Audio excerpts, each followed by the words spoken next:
We are not willing to own a nuclear weapon. We cannot allow for our relations with our regional and neighbouring countries to collapse, yet we are faced with a conspiracy from imperial powers. We're using all our strength to reinforce peace and harmony in the region. It is the people of the region only who can solve our own problems. Together with Muslim countries, we can resolve our problems without any intervention by alien Westerners. የኢራን ዩራኒየም ማበልጸግ ለሀገሪቱ ኃይል አቅርቦትና ለሕክምና አስፈላጊ መሆኑን የምትሞግት ሲሆን ባሊስቲክ ሚሳኤሎቿን ደግሞ በጠላት ከተከበበ ቀጠና ውስጥ ራሷን ለመከላከል የሚያስችላት ብቸኛና አስተማማኝ ጋሻ አድርጋ ነው የምትቆጠረው።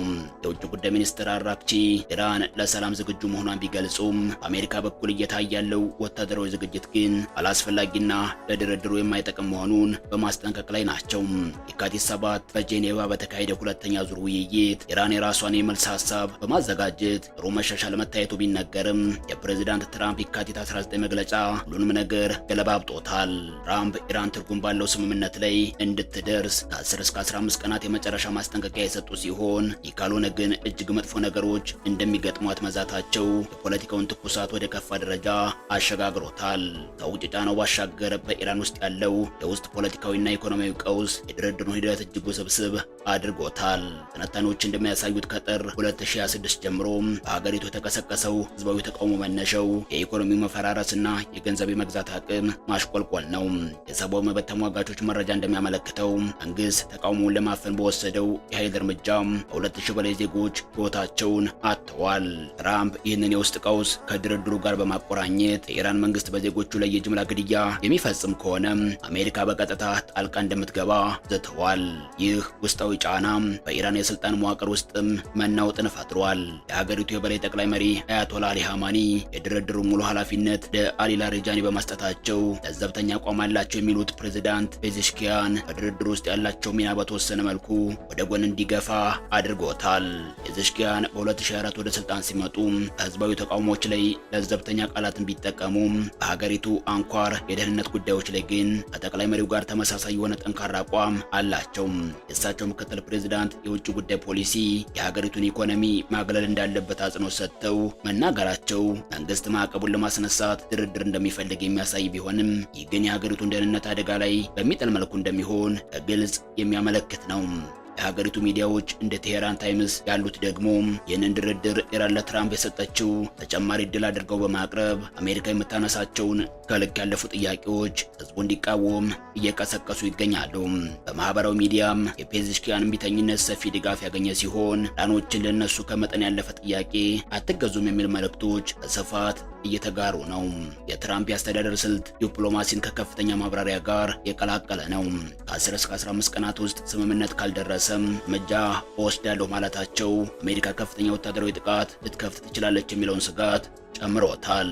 ፕሬዝዳንቱ ይህንን አቋማቸውን በቦርድ ኦፍ ፒስ ላይ ዳግም ያረጋገጡ ሲሆን ከዚህ ቀደም የተወሰዱት የአሜሪካ ጥቃቶች ለቀጠናው ሰላም አጽንኦት እንዳደረጉ ተናግረዋል። ይህ የአሜሪካ ዛቻ እንዲሁ የተተወ ሳይሆን ወታደራዊ ሰፈራ የታጀበ ነው። አሜሪካ የዩኤስኤስ ጀነራል አርፎርድ እና የዩኤስኤስ አብርሃም ሊንከን የጦር መርከቦችን፣ ዘመናዊ የጦር አውሮፕላኖችንና የላቁ የአየር መከላከያ ስርዓቶችን ወደ ቀጠናው ያሰማራች ሲሆን የወታደራዊ ትንታኔ ባለሙያዎች ይህንን ስምሪት ከ2003 የኢራቅ ወረራ ወዲህ ታይቶ የማይታወቅ እጅግ ግዙፍ የጦር ሰፈራ እንደሆነም ይገልጹታል። ፎክስ ኒውስን ጨምሮ የተለያዩ ሚዲያዎች እንደዘገቡት የአሜሪካ ጦር በግለሰቦች ላይ ያነጣጠረ ጥቃት ለመሰንዘር ወይም ሙሉ በሙሉ የስርዓት ለውጥ ለማምጣት የሚያስችሉ እቅዶችን እያዘጋጀ ነው። ለዚህ የአሜሪካ የጡንቻ ማሳየት እርምጃ የኢራን ባለስልጣናት የሚሰጡት ምላሽም በተመሳሳይ የከረረ ነው። ጠቅላይ መሪው ኻሜኒ በዓለም ላይ እጅግ ጠንካራ የሆነው ጦርም ቢሆን በጥፊ ሊመታ ይችላል በማለት ማስጠንቀቂያ ሲሰጡ፣ የውጭ ጉዳይ ሚኒስትር አራክቺ ደግሞ ጣቶቻችን ምላጭ ላይ ናቸው በማለት ሀገራቸው ለማንኛውም ጥቃት አጸፋዊ ምላሽ ለመስጠት በተጠንቀቅ ላይ መሆኗን አስታውቀዋል። ይህ በእንዲህ እንዳለ በዓለም አቀፉ ማህበረሰብ በዋነኝነት ሀያላኑ ሀገራት ይህንን ቀውስ በቅርበት እየተከታተሉትና የራሳቸውን የፖለቲካ ስሌት እያሰሉ ይገኛሉ። ሩሲያ በአሜሪካ የጦር ሰፈራ ምክንያት ቀጠናዊ ውጥረቱ ከቁጥጥር ውጭ ሊወጣ እንደሚችል አስጠንቅቀዋል። ቻይና ከሩሲያና ከኢራን ጋር በመሆን የዓለም አቀፉ የኒኩሌር ኃይል ኤጀንሲ ኃላፊ ራፋኤል ግሮሲን በማነጋገር የራሷን የዲፕሎማሲ ሚና ለመጫወት እየሞከረች ነው። ቢቢሲ እንደዘገበው የአውሮፓ ሀገራት ኢራን በድርድሩ ላይ እልህ አስጨራሽ አቋሟን የማትቀይር ከሆነም በተባበሩ መንግስታት ድርጅት በኩል ተጨማሪ ከባድ ማዕቀቦችን ለመጣል ዝግጅት እያደረጉ ነው። በመካከለኛው ምስራቅ ያሉ የባህረ ሰላጤው አረብ ሀገራት ወይም እንደ ሳውዲ አረቢያ ያሉት አሜሪካ ወታደራዊ ጥቃት እንድትሰነዝር አይፈልጉም። ምክንያቱም ጦርነት ከተነሳ ኢራን በአካባቢው በሚገኙ የነዳጅ ማውጫዎቻቸው ላይ አጸፋዊ ጥቃት ልትሰነዝር ትችላለች የሚል ከፍተኛ ስጋት አላቸው። በሌላ በኩል ደግሞ የእስራኤል ጠቅላይ ሚኒስትር ኔታንያሁ ዋይት ሃውስ በሚያደርጉት ውይይት ኢራን ላይ ይበልጥ ጠንካራ እርምጃ እንዲወሰድ ከፍተኛ ግፊት እያደረጉ ይገኛሉ። የጸጥታው ሁኔታ መበላሸትን ተከትሎ ኖርዌይ ወታደሮቿን አካባቢው ለማስወጣት ተገዳለች። አሁን እየወጡ ያሉ መረጃዎች እንደሚያሳዩት የፍጥጫ በተሳሳተ ስሌት ምክንያት በቀላሉ ወደ ለየለት ጦርነት ሊያመራ ይችላል። የኢራን ኢኮኖሚ በማዕቀብና በጦርነት ክፉኛ የተመታ በመሆኑ ሀገሪቱ በከፍተኛ ዋጋ ግሽበት እየታመሰች ነው። ኢራን በበኩሏ በሆርሙዝ የባህር ወሽመጥ የነዳጅ መተላለፊያ ላይ እንቅፋት በመፍጠርና የጦር ግብረ አበሮቿን በመጠቀም ዓለም አቀፉን የኢኮኖሚና የጸጥታ ስርዓት ማናጋት እንደምትችል በሚገባ ታውቃለች። ፖለቲካው ሲተነበይ የመንታ መንገድ ላይ የቆመ ነው። የመጀመሪያውና ተስፋ የተጣለበት መንገድ የድርድሩ ስኬታማ መሆን ነው። ይህ ከሆነ ኢራን ዓለም አቀፍ ተቆጣጣሪዎችን ወደ ጣቢያዎቿ እንድታስገባ ተስማምታ በምላሹ ደግሞ የተወሰኑ የኢኮኖሚ ማዕቀቦች የሚነሱበት ውስን ስምምነት ላይ ሊደረስ ይችላል። የእርምጃ የቀጠናውን የነዳጅ ገበያ በማረጋጋት ዓለም አቀፍ የኢኮኖሚ መረጋጋትን ያመጣል። ሁለተኛውና እጅግ አደገኛው መንገድ ደግሞ የድርድሩ መክሸፍ ነው። ድርድሩ ከከሸፈ አሜሪካ በቀሪ የኢራን የኒኩሌር ጣቢያዎች ላይ ወዳሚ ወታደራዊ ጥቃት ልትፈጽም ትችላለች። ኢራን በምላሹ በመካከለኛው ምስራቅ በሚገኙ የአሜሪካ የጦር ሰፈሮችና የእስራኤል ከተሞች ላይ በግብረ አበሮቿ በኩል የሮኬት ዝናብ ልታዘንብ እንዲሁም የዓለም ነዳጅ ሲሱ የሚያልፍበትን የሆርሙዝ የባህር ወሽመጥን ልትዘጋ ትችላለች። ይህ ከተፈጠረ ዓለም አቀፉ የነዳጅ ዋጋ ወደማይታሰብ ደረጃ በመመንጠቅ ዓለም አቀፍ የኢኮኖሚ ቀውስ ያስከትላል። የፕሬዚዳንት ፔዜሽኪያን ፈርጠም ያለ ንግግር የኢራንን ስትራቴጂካዊ እሳቤ ጠቅላላ አድርጎ የሚያሳይ ነው። እሳቤውም ለውይይትና ለድርድር ሁሌ ፈቃደኛ ነን፣ ነገር ግን በማስፈራሪያና ለሉዓላዊነት መዳፈር በፍጹም እጅ አንሰጥም የሚል ነው። ጦር መሳሪያዎች ወደ ቀጠናው እየጎረፉና ትራምፕ ያስቀመጡት የጊዜ ገደብ እያለቀ ሲመጣ መላው ዓለም 2026ን የጂኦፖለቲካዊ ገጽታ ሙሉ በሙሉ ሊቀይር የሚችለውን ይህንን አደገኛ የፖለቲካና የወታደራዊ ጽንፍ ረገጥ ፍጥጫ ለከፍተኛ ስጋትና በንቃት እየተከታተለ ይገኛል። የቀጣዩ ጊዜ ዕጣ ፈንታ የሚወሰነው ፕሬዝዳንት ትራምፕ በዛቱት መሰረት እጅግ ከባድ እርምጃ ለመውሰድ በመወሰን ቀጠናውን ወደ ለየለት ትርምስ ለመውሰድ ይመርጣሉ ወይስ ሁሉንም ያማከለና አሸናፊ የሚያደርግ የሰላም ስምምነት ላይ ለመድረስ ይወስናሉ በሚለው ላይ در مقابل هیچ کدوم از این سختی‌ها سرخم نخواهیم کرد. گیرم که دنیا با ناجوانمردی قدرت‌ها ایستادن تا ما رو مجبور کنن که در مقابلشون سرخم بکنیم.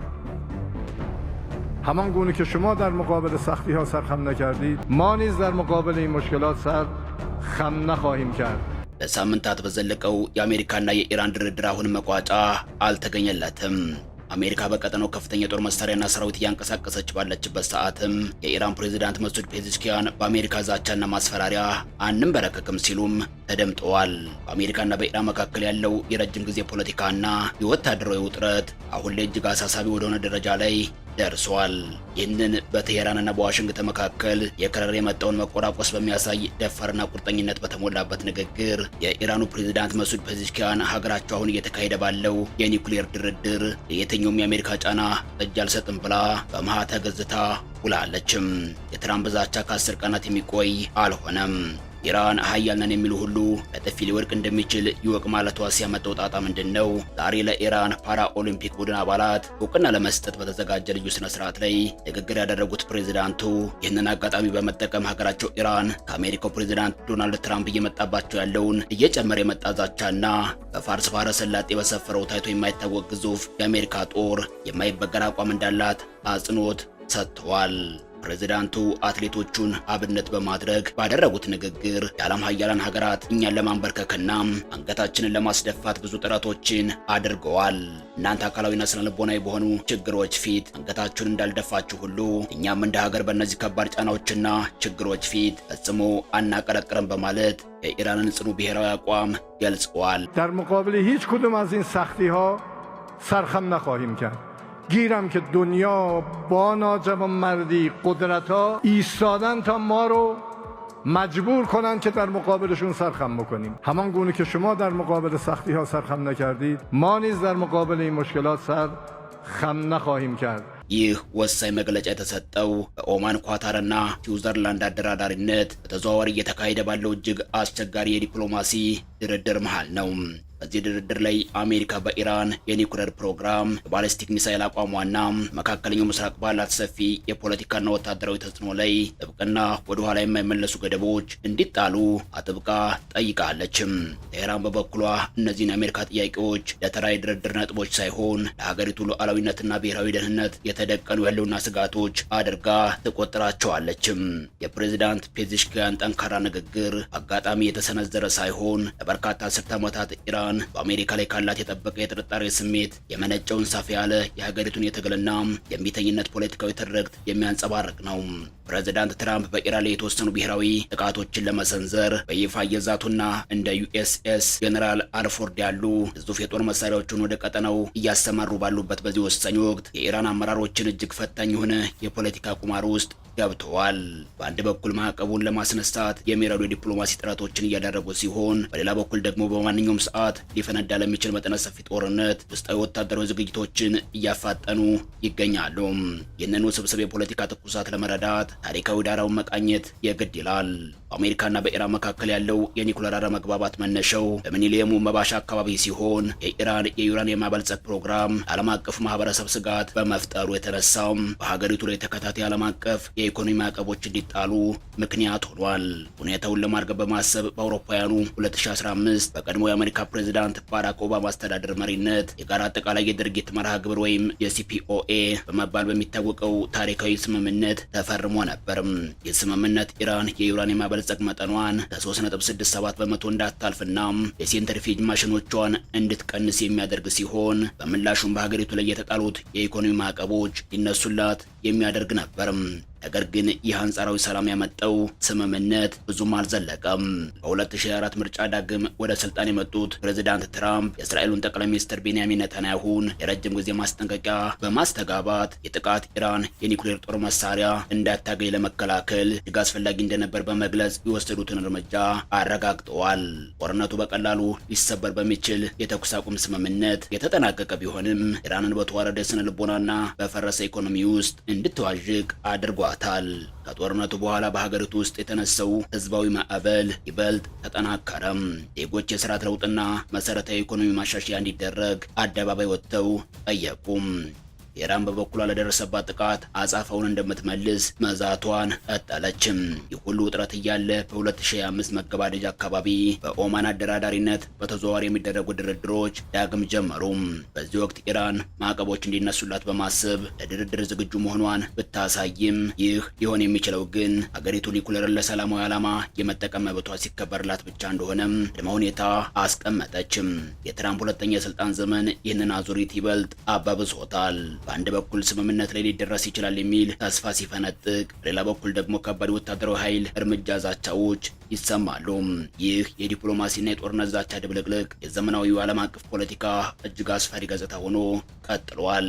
ما در جنگ تمام عیار یعنی اینا الان بیشترین امیدشون برای اینه که ما رو از نظر اقتصادی زمین با هواپیما و با موشک و با نمیدونم بمباران که میگه مملکتی رو نمیشه تسخیر کرد، باید بیان زمین و در زمین با این مردم میخوان برخورد کنن که امکان نداره اگر ما مصمم باشیم همدل باشیم و برای ایرانمان و برای سربلندی کشورمون تلاش بکنیم و با هم حرکت بکنیم اونا نمیتونن و نخواهند تونست ኢራን ማሮ በዛኑ ዳርቢያ እስከ የካቲት 2026 ድረስ ባለው መረጃ መሰረት የአሜሪካና የኢራን ድርድሮች ፊት ለፊት ሳይሆን በኦማንና በኳታር አደራዳሪነት በተዘዋዋሪ እየተካሄዱ ይገኛሉ። የካቲት 6 ቀን 2026 በሞስካት ኦማን የተካሄደው የመጀመሪያው ዙር ውይይት የአሜሪካን መልእክተኞች ስቲቭ ዊትኮፍ እና የትራምፕን አማች ጃሬድ ኩሽነርን ከኢራን ውጭ ጉዳይ ሚኒስትር አባስ አራክቺ ጋር ያገናኘ ነበር። በውስጥ አዋቂ ምንጮች እንደሚጠቁሙት በመሰረታዊ መሪዎች ላይ የተወሰነ መሻሻል የታየ ቢሆንም የዋና ዋና የልዩነት ነጥቦች ላይ ግን አሁንም ሰፊ ክፍተት አለ። የትንታኔ ባለሙያዎች ይህንን ሲያብራሩ የአሜሪካ ፍላጎት ኢራን የዩራኒየም ማበልጸግን ሙሉ በሙሉ ወይም ወደ ዜሮ እንድታወርድ ያካበተችውን የዩራኒየም ክምችት እንድታስወግድ የሚሳኤል ርቀቷን ከ300 ኪሎ ሜትር በታች እንድታደርግና እንደ ሐማስ፣ ሂዝቦላና ሁቲ ላሉት የግብረ አበር ጦርነት አራማጅ ቡድኖች የምታደርገውን የገንዘብና የጦር መሳሪያ ድጋፍ ሙሉ በሙሉ እንድታቋርጥ ነው። ኢራን ግን እነዚህን ቅድመ ሁኔታዎች ከመጠን ያለፉና ሉዓላዊነትን የሚጋፉ ጥያቄዎች በማለት ሙሉ በሙሉ ውድቅ አድርጋቸዋለች። ፕሬዚዳንት ዶናልድ ትራምፕ በመጀመሪያው የስልጣን ዘመናቸው አውሮፓውያኑ 2018 ስምምነቱን ጉድለት ያለበትና አሜሪካን የማይጠቅም በማለት በግላቸው ከስምምነቱ መውጣታቸውን አውጀው ነበርም። ይህንንም ተከትሎ በኢራን ላይ ከፍተኛ ጫና የተሰኘውን የኢኮኖሚ ማዕቀብ ፖሊሲ በመተግበራቸው የኢራን ኢኮኖሚ ክፉኛ እንዲጎዳና በዋም ለከፋ የኑሮ ውድነት እንዲጋለጥ አድርገዋል። እዚህ የአሜሪካ ከስምምነቱ መውጣት በኋላ ሁኔታዎቹ በፍጥነት ወደ ከፋ ደረጃ ተሸጋገሩ። ኢራን ለአሜሪካ እርምጃ በሰጠችው አጻፋዊ ምላሽ የJCPOA ስምምነት ወሰኖችን በይፋ በመጣስ የዩራኒየም ማበልጸግ መጠኗን የኒውክሌር ጦር መሳሪያ ለመስራት ወደሚያስችለው 60 በመቶ ደረጃ አሳደገችም። በተጨማሪም የዓለም አቀፉ የኒውክሌር ኃይል ኤጀንሲ ወይም IAEA ተቆጣጣሪዎች በሀገሪቱ በሚገኙ የኒውክሌር ጣቢያዎች ላይ የሚያደርጉትን ጥብቅ ክትትል ገደበችም። ይህ የኢራን እርምጃ የአሜሪካንና አጋሮቿን በተለይም እስራኤልን በከፍተኛ ደረጃ አስቆጥቶ ውጥረቱ እየተባባሰ መጣ። በዚህ ወቅት በኢራን ውስጥ የተፈጠረውን ብሔራዊ ህዝባዊ ተቃውሞና አሜሪካ ተሄራንን እንደ ሂዝቦላህና ሁቲ ባሉ ታጣቂ ቡድኖች ድጋፍ ታደርጋለች ብላ መክሰሷን ተከትሎ በሰኔ 2025 በኢራንና በእስራኤል መካከል የ12 ቀናት ደም አፋሳሽ ጦርነት ተቀሰቀሰ። በዚህ ጦርነት ጣልቃ የገባቸው አሜሪካ ኦፕሬሽን ሚድናይት ሃመር በተሰኘው ዘመቻ ኢትዮ የተባሉትን ግዙፍ የቦምብ ጣይ አውሮፕላኖች በመጠቀም በናታንዝ፣ ፎርዶውና ኢስፋን በሚገኙት ስትራቴጂካዊ የኢራን የኒውክሌር ጣቢያዎች ላይ ከባድ ጥቃት ፈጸመችም። ትንታኔዎች እንደሚያሳዩት ይህ ጥቃት የኢራንን የኒውክሌር ፕሮግራም ወደ ኋላ የመለሰው ቢሆንም በርካታ ሳይንቲስቶችን በመግደሉና ውድ መሰረተ ልማቶችን በማውደሙ በኢራን ህዝብና መንግስት ላይ ከፍተኛ የስነ ልቦናና የኢኮኖሚ ጠባሳ ጥሎ አልፏል።